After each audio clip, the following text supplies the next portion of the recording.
FSN Radio. It's all about what's next. Go to financialsurvivalnetwork.com and sign up for your free weekly newsletter. You'll also get 3 free reports. The Financial Survival Network.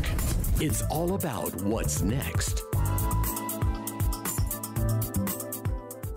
Welcome. You are listening to the Financial Survival Network. I'm Kerry Lutz. It's the second to last day of January 2017, January 30th, and I think I have a voice. Anyways, the Trump administration is shaping up. So is the opposition. Widespread protests around the country against one of Trump's many executive orders. But more importantly, we're going to take a look at the Trump administration, something I've been writing that's going to go out in the newsletter today. John Rubino's with us. Good morning, John. Morning, Kerry. Yeah. Slight difference between the tone of the outgoing administration and the new one, isn't it? Yeah. Oh, my goodness. Yeah. Well, I'm writing an article. Don't you go steal this on. No, I'm just kidding. Okay. Yeah, I can't write anywhere near the way you are. You're a professional writer. I'm a hack compared to you. But the title of the article is The Workaholic in Chief. And really, well, I actually went to the dictionary to find out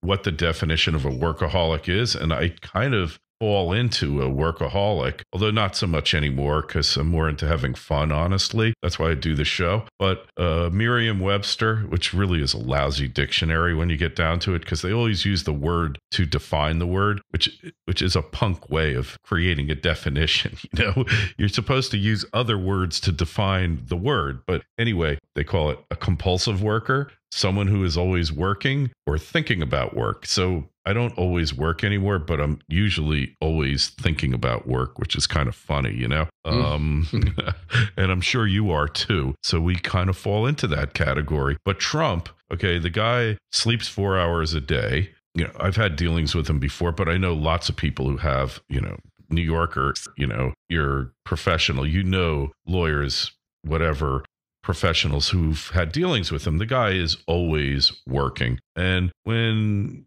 you reach a certain level and you really are doing your calling, that's where a lot of your joy in life comes from, is working. So this guy, you know, he gets his 4 hours of sleep. By 5:30 in the morning, he's doing his morning tweets. And that kind of sets the tone for the day. The media is jumping to attention. And then by the time he doesn't drink coffee. So, and I don't think he does tea, no caffeine. Well, whatever he does in the morning, he has breakfast, whether he gets an Egg McMuffin, I don't know what he does for breakfast. He's probably signed a couple of executive orders at that point, John. And then it's off to the races. But, you know, the guy by all definitions is a workaholic, right? Yeah.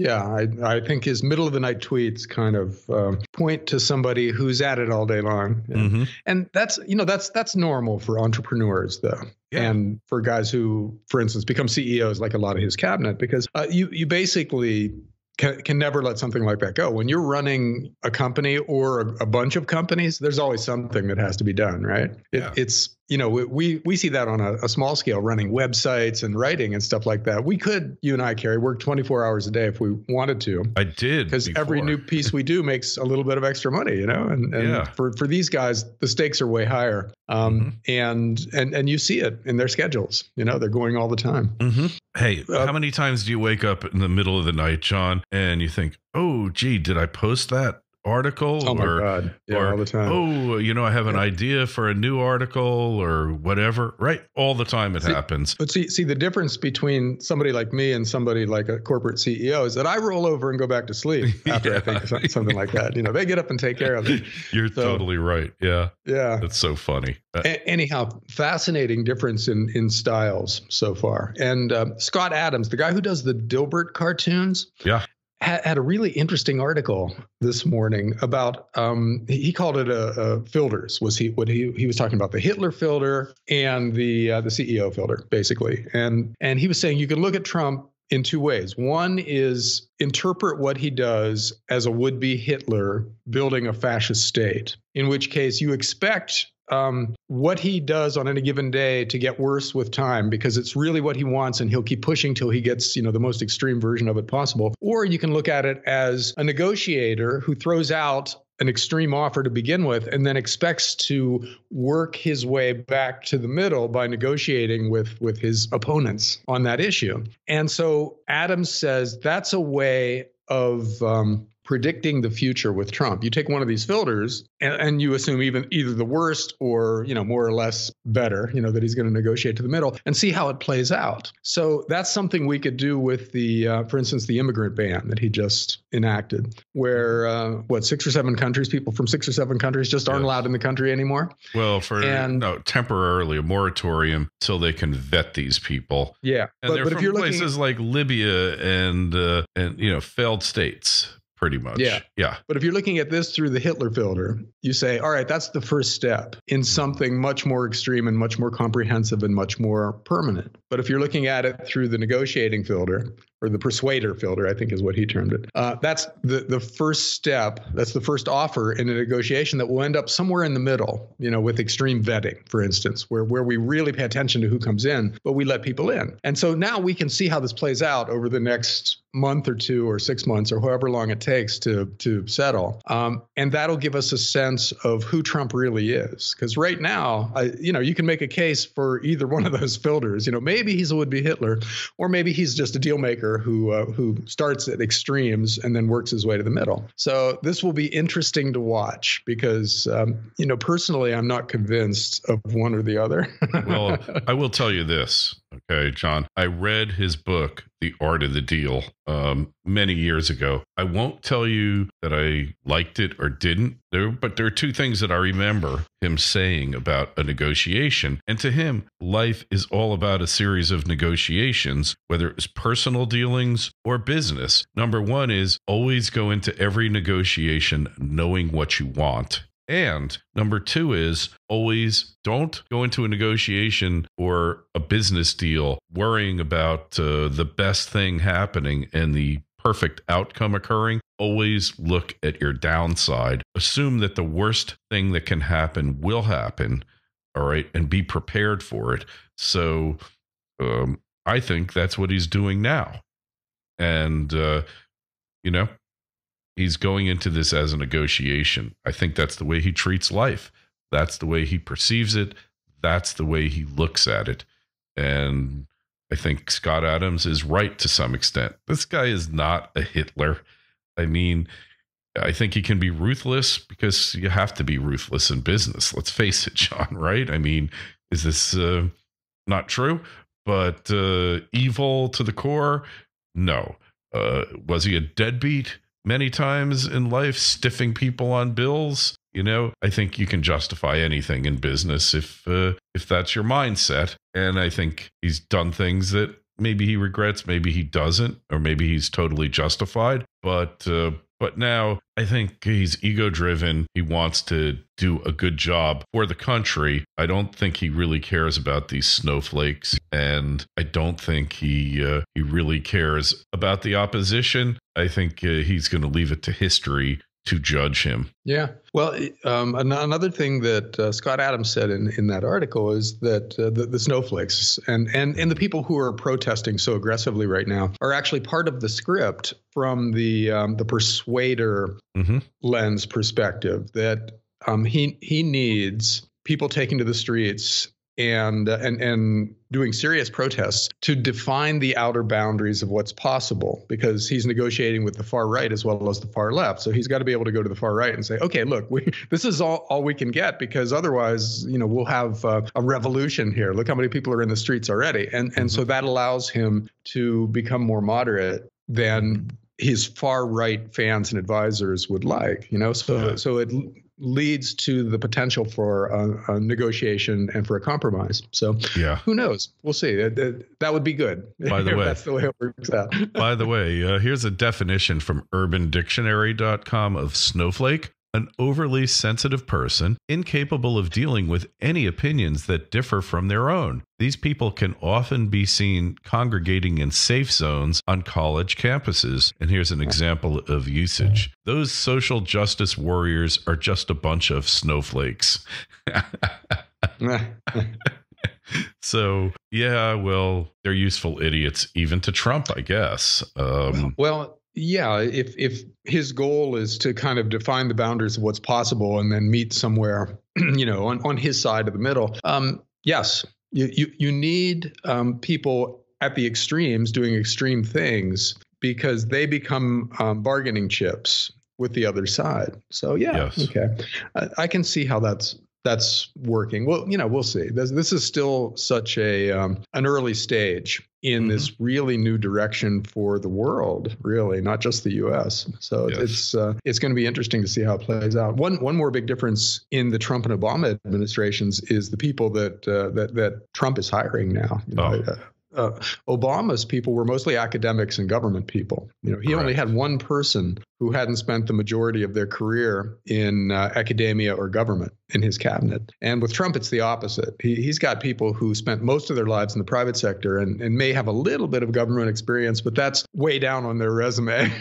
Most of the rest of these guys have been CEOs of things or investment bankers or hedge fund guys or whatever. Fellow workaholics. Call Rudy Giuliani. Yeah. Well, Rudy Giuliani, also a workaholic, though, which is interesting. Yeah. Which is the exception in government. You just don't find workaholics. When Rudy Giuliani was mayor of New York, he had a cot installed in the basement of City Hall. He was a 20-plus hour a day worker, 7 days a week as well. He'd have to go out to the events and, schmooze and all that. Not that he wanted to be doing this stuff, but that was part of the job. So he was out there doing it, but he was back there and the results in New York were striking. The city was clean all of a sudden. The murder rate went way, way down, continued to drop for 12 years after he left. Everything worked right in the city. Now Comrade de Blasio is trying to destroy all that, but it was remarkable when you saw the things that he was able to accomplish just because he put in more hours than anyone else. And he surrounded himself with like people. And that's what Trump is doing. So I think you're going to see results occur. But the idea of running the federal government, New York City, a relatively small area, running the federal government, in this manner is, it's going to take longer for the results to trickle down. But look, you got a guy, Pruitt, he's putting in charge of the EPA basically to destroy it. And then you got Rick Perry. I don't know how much of a worker he is, but he's in charge of the energy department. And very interesting choices to run these government agencies, Very interesting. Well, yeah. It illustrates the different perspectives that Republicans and Democrats have about government. To Democrats, the government is to an extent the country. That's the expression of our shared values turned into an institution. And the best things that we do through government, the Voting Rights Act, Social Security, et cetera, et cetera. For Republicans, the government is support staff.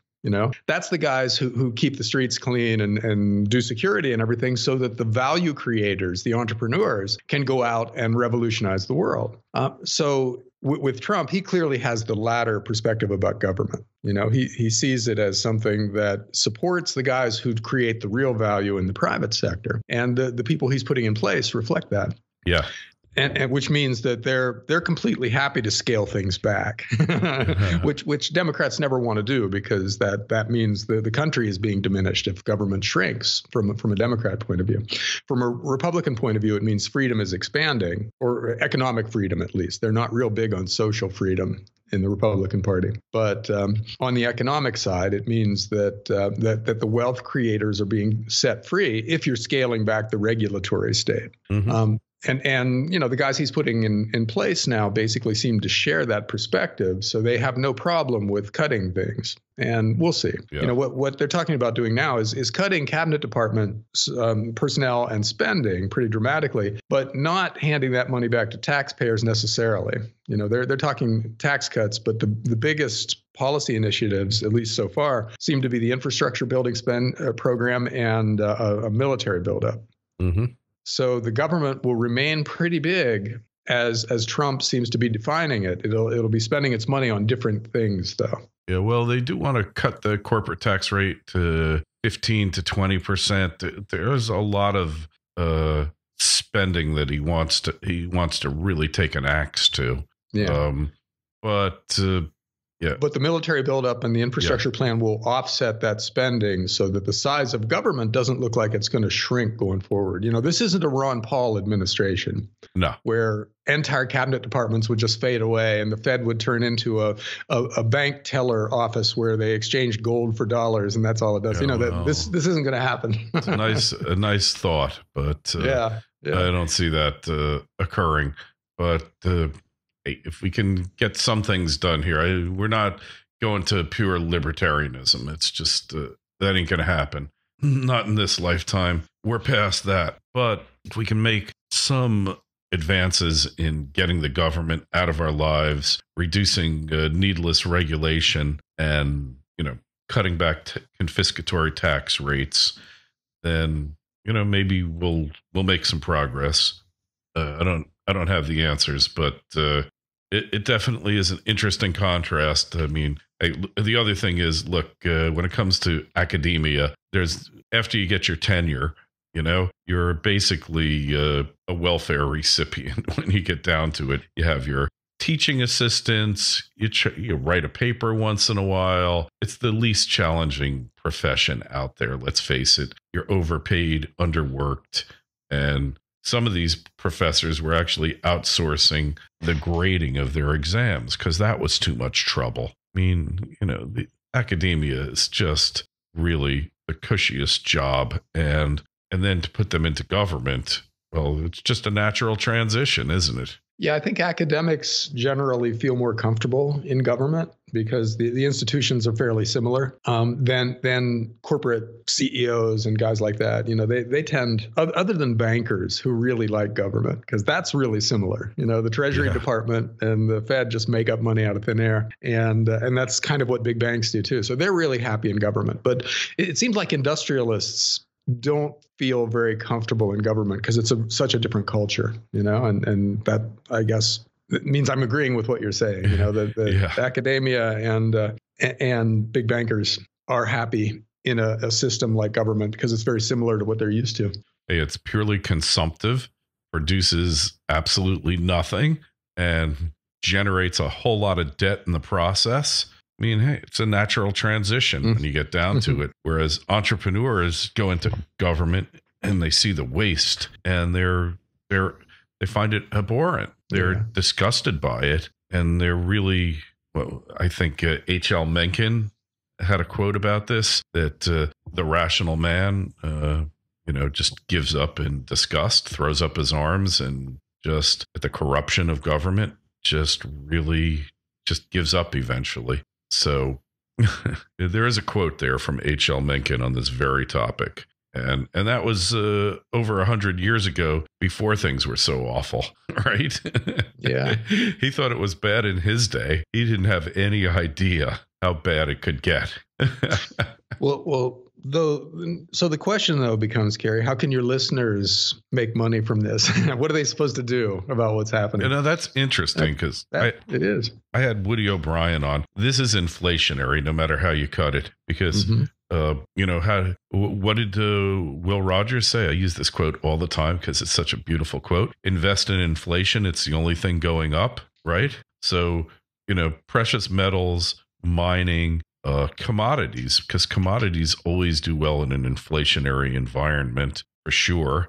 Not that I'm giving you advice, but I'm just observing that this happens. Commodities for sure. And I think, though, that there's a technological aspect here, that this is going to spur technology here, because we got the technology to set aside the human capital costs, which also go up the labor costs. So technology, you can't downplay the contribution here that it's going to be making. So for sure, commodities, that we're on the edge of another wave here in cost, because look what's happened, John, in the last